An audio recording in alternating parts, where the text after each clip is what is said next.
But it is. I mean, you say that because you think it's not a serious plan? No, it's not a serious plan. I mean, Pauletti is saying we're going to magically conjure up 5% growth. We haven't had 5% growth for 10 years.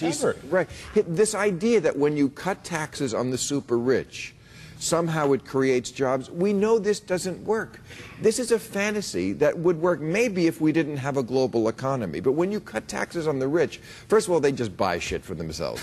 But even if they do spend, it's on workers in China and India. If they're going to expand their factories, of course they're going to do it in places.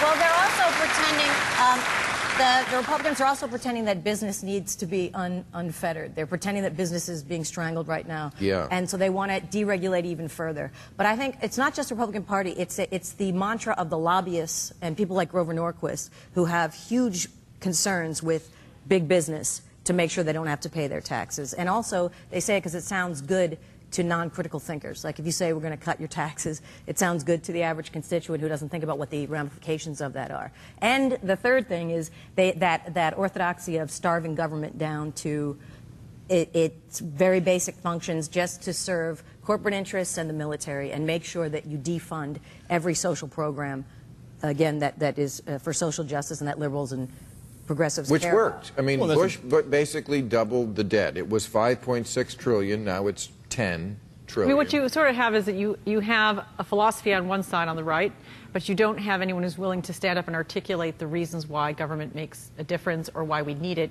despite all of the history that we've seen happen over the past several years, right? Deregulated banking and all of that. There's nobody who's willing to stand up and kind of say, I embrace this idea of government for this reason. Even Obama doesn't do that. I can't argue with so that.